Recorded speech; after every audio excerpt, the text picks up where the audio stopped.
मुंगेली जिले के सरगांव में आयोजित भरोसे का सम्मेलन में शामिल हुए मुख्यमंत्री की न्याय योजनाओं के हितग्राहियों को 1949 करोड़ 26 लाख रुपए की राशि का अंतरण मुख्यमंत्री ने राजीव गांधी नगरीय भूमिहीन मजदूर न्याय योजना का किया शुभारंभ। मुख्यमंत्री भूपेश बघेल ने मुंगेली जिले के सरगांव में आयोजित प्रदेश स्तरीय भरोसे का सम्मेलन से किसानों, भूमिहीन मजदूरों और पशुपालकों के लिए संचालित न्याय योजनाओं के अंतर्गत कुल 1949 करोड़ 26 लाख रुपए की राशि का हितग्राहियों के खाते में अंतरण किया।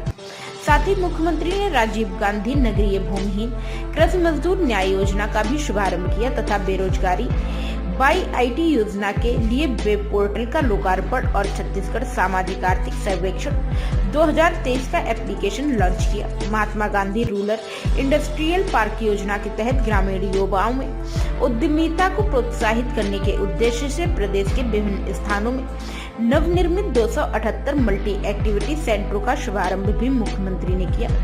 कार्यक्रम में मुख्यमंत्री श्री बघेल द्वारा क्षेत्र के विकास के लिए 731 करोड़ 54 लाख रुपए की लागत के लिए 73 कार्यों का लोकार्पण एवं भूमि पूजन किया गया। मुख्यमंत्री भूपेश बघेल ने भरोसे का सम्मेलन को संबोधित करते हुए कहा कि पिछले 4 वर्षों के विपरीत परिस्थितियों में भी हमने छत्तीसगढ़ वासियों का भरोसा कायम रखा। इसी भरोसे का यह सम्मेलन है। प्रदेश के किसानों, मजदूरों, नौजवानों के हितों में लगातार कार्य करते हुए हमने उनका भरोसा और विश्वास राज्य सरकार पर बनाए रखा। राज्य सरकार की योजनाओं से प्रदेश के किसान खुशहाल हैं। उन्होंने कहा कि आज सरगांव से एक उल्लेखनीय कार्य के रूप में प्रदेश के विभिन्न स्थानों पर निर्मित 278 मल्टी एक्टिविटी सेंटर का लोकार्पण किया गया है। गांव में उद्योग खोलने के लिए जरूरी सुविधाएं प्रदान कराना और रोजगार उपलब्ध कराकर ग्रामीण अर्थव्यवस्था को मजबूत करना हमारी प्राथमिकता है। छत्तीसगढ़ के परंपरागत उद्योगों को प्रोत्साहित करने में रीपा की स्थापना एक महत्वपूर्ण कदम है। मुख्यमंत्री ने नगर पंचायत क्षेत्र के भूमिहीन मजदूरों को लाभान्वित करने के लिए शुरू की गई राजीव गांधी नगरीय भूमिहीन कृषि मजदूर न्याय योजना को भी लाभकारी बताया और कहा कि वर्तमान में संचालित राजीव गांधी ग्रामीण भूमिहीन कृषि मजदूर न्याय योजना में भी शहरी क्षेत्र के मजदूरों को लाभ नहीं मिल पा रहा था, इसलिए उनके लिए राजीव गांधी नगरीय भूमिहीन कृषि मजदूर न्याय योजना शुरू करी गई। आवास योजना के लिए 1 अप्रैल से होने वाले सर्वे के बारे में बताते हुए मुख्यमंत्री ने कहा कि पात्र हितग्राहियों को क्रमबद्ध रूप से आवास मुहैया कराया जाएगा। उन्होंने कहा कि छत्तीसगढ़ सरकार ने आंगनवाड़ी कार्यकर्ताओं एवं सहायिकाओं के मानदेय में वृद्धि की है। कोटवारों, माध्याह्न भोजन बनाने वाले रसोइयों एवं स्कूल में कार्यरत स्वच्छता कर्मियों के मानदेय को बढ़ाने का निर्णय लिया है। मुख्यमंत्री श्री बघेल ने कहा कि प्रदेश के 9000 में से 5000 गौठान स्वावलंबी बन चुके हैं। शेष गौठानों को भी स्वावलंबी बनाने के लिए प्रोत्साहित करने के उद्देश्य से स्वावलंबी गौठान समिति के अध्यक्ष को 750 रुपए और सदस्यों को 500 रुपए देने की घोषणा की। उन्होंने कहा कि हमने पत्रकार सुरक्षा कानून विधानसभा में पारित कर पत्रकारों का भरोसा जीता है। स्वास्थ्य सुविधाओं को विस्तार देते हुए प्रदेश में 4 नए मेडिकल कॉलेज की घोषणा वर्ष 2023-24 के बजट में की है। विधानसभा अध्यक्ष डॉक्टर चरणदास महंत ने सम्मेलन को संबोधित करते हुए कहा कि कृषि के क्षेत्र में प्रदेश में बेहतर कार्य हुए हैं। इसे आगे बढ़ाते हुए हमें छत्तीसगढ़ को जैविक राज्य बनाने की दिशा में कार्य करना होगा।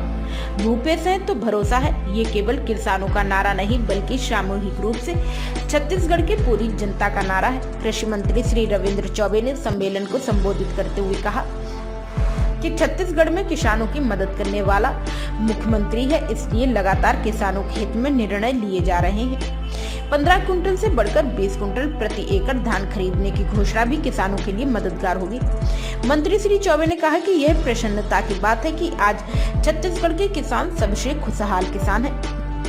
मुख्यमंत्री ने कार्यक्रम के दौरान राजीव गांधी किसान न्याय योजना के अंतर्गत खरीफ वर्ष 2021 की चौथी एवं अंतिम किस्त के रूप में 23,154 किसानों के खाते में 1793 करोड़ रुपए की राशि राजीव गांधी ग्रामीण भूमिहीन कृषि मजदूर न्याय योजना के अंतर्गत 4,99,756 पात्र हितग्राहियों के खाते में तृतीय किस्त की 3,000 रुपए प्रति हितग्राही के मान से कुल 149 करोड़ रुपए 92 लाख 68,000 रुपए की राशि का अंतरण किया है। उन्होंने गोधन न्याय योजना के अंतर्गत गोबर विक्रेता, पशुपालकों, महिला स्वयं सहायता समूह और गौठान समितियों के खाते में 6 करोड़ 34 लाख रुपए की राशि का भुगतान किया है। इस राशि में से 8,367 गौठानों और गोबर खरीदी केंद्रों में 1 से 15 मार्च 2023 तक खरीदे गए 1,67,932 क्विंटल गोबर के एवज में गोबर विक्रेता पशुपालकों को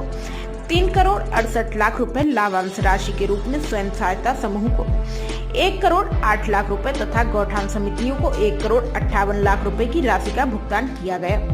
गोबर खरीदी के एवज में भुगतान की जा रही राशि में से 2 करोड़ 2 लाख रुपए का भुगतान स्वावलंबी गौठानों द्वारा 1 करोड़ 66 लाख रुपए की राशि विभाग द्वारा दी जा रही है। क्या 4 साल में 8 मेडिकल कॉलेज, इसके पहले 8 कॉलेज नहीं थे, लेकिन हमने 4 साल में ही 8 मेडिकल कॉलेज हमने शुरू किया। अब कवर्धा में राहुल गांधी जी घोषणा किए थे, उसको हमने पूरा किया। और दूरस्थ अंचल में गीदम है, इधर सरगुजा में तो है, लेकिन मनेंद्रगढ़ जो मध्य प्रदेश के से बिल्कुल लगा हुआ है, वहाँ मेडिकल कॉलेज की डिमांड थी। आदरणीय चरणदास महंत जी जब केंद्रीय मंत्री थे तब उन्होंने प्रयास किया था और तत्कालीन मुख्यमंत्री जमीन उपलब्ध नहीं कराई, इस तरह से वहाँ मेडिकल कॉलेज नहीं खुल पाया था, तो इसको हम उसको किए। अब जो और जब मेडिकल आने वाले वर्षों में जो बड़े विधान जिले हैं वहाँ फिर शुरुआत करेंगे। राहुल गांधी जी के बयान पर भाजपा बोल रही है कि राहुल गांधी देश और संविधान से ऊपर हो गए हैं और ओबीसी के इस बयान के साथ ओबीसी वर्ग जख्मों पर उन्होंने नमक छिड़का है। देखिए, आप राहुल गांधी जी 7 फरवरी को लोकसभा में भाषण दिए, अडानी के मामले में उन्होंने सवाल पूछे प्रधानमंत्री। 16 तारीख को जिन्होंने पिटीशन लगाया था, कहाँ भाषण दिए थे? कर्नाटक में। पिटीशन कहाँ डाला? गुजरात में। और खुद ही अपने पिटीशन के खिलाफ में हाई कोर्ट में जाके स्टे ले लिया था। जैसे राहुल गांधी जी भाषण दिए 7 तारीख को, 16 तारीख को वो जो स्टे था उसको जाकर हाई कोर्ट में खड़ा होकर वापस ले लिया। और उसके बाद 1 महीने के भीतर में सुनवाई भी हो गई। 16 मार्च को अंतिम सुनवाई हुई, फैसला रिजर्व रख दिया और 23 तारीख को अधिकतम सजा जो होती है उसमें मानहानि को, उसमें अधिकतम सीमा तक के उसको दिया गया। और जब कोर्ट का आदेश होता, आप लोग तो बिलासपुर के हैं, यहाँ लोअर कोर्ट भी है, हाई कोर्ट भी है। जब कोई फैसला सुनाया जाता है तो आदेश को अपलोड होने में भी समय 24 घंटा लगता है। और यदि लोकल लैंग्वेज में है तो ट्रांसलेट करने में लगता है। वहाँ तो गुजराती में फैसला हुआ था, वो अपलोड भी हो गया, ट्रांसलेट भी हो गया और 24 घंटे के भीतर स्पीकर है उसके सदस्यता समाप्त कर दी। कुल मिलाकर बात क्या? एक मिनट, मजदूरों के, नौजवानों के, महिलाओं के, निराश्रितों के भरोसे का सम्मेलन था। और इसमें जो बजट में जो कुछ मिला है, पूरे प्रदेश में उत्साह का संचार हुआ है। किसानों में, चाहे छात्र हो जो आश्रम छात्रावास में रहते हैं, उसके भी स्कॉलरशिप में वृद्धि हुई है, उसके भोजन की भी में वृद्धि हुई है। निराश्रितों के भी 550, फिर मितानीन है, सहायिका है, कार्यकर्ता है, सबके में वृद्धि हुई है। और सबसे बड़ी वृद्धि किसानों के जो 15 क्विंटल से 20 क्विंटल करने की मांग प्रति एकड़ किया गया था, उसे आज पूरा किया गया है। बेरोजगारी भत्ता के भी आज हमने वेब पोर्टल लॉन्च किया है।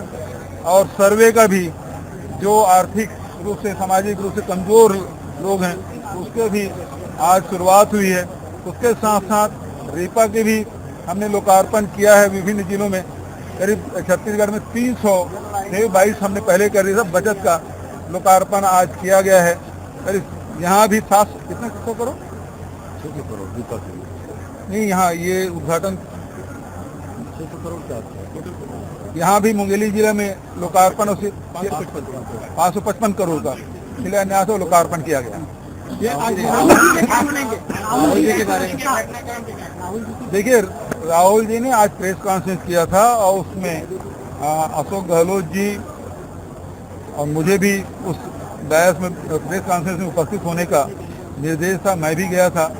मुख्य रूप से बात ये है कि राहुल जी इस बात से बिल्कुल इत्तेफाक नहीं रखते कि वो लोकसभा सदस्य रहेंगे नहीं रहेंगे। तो ये भी कहते हैं कि मुझे जो सजा देना है दे, जेल में भेजना है तो भेज दे, लेकिन ये तो बताए प्रधानमंत्री जी कि 20,000 करोड़ रुपया जो अडानी के खाते में गया है वो पैसा किसका है, सवाल इस बात का है। बरेली जिले में मेडिकल कॉलेज इसके बाद अब देखिए जितने भी हमारे लोकसभा थे उसमें हमने क्या चांपा जहांगीर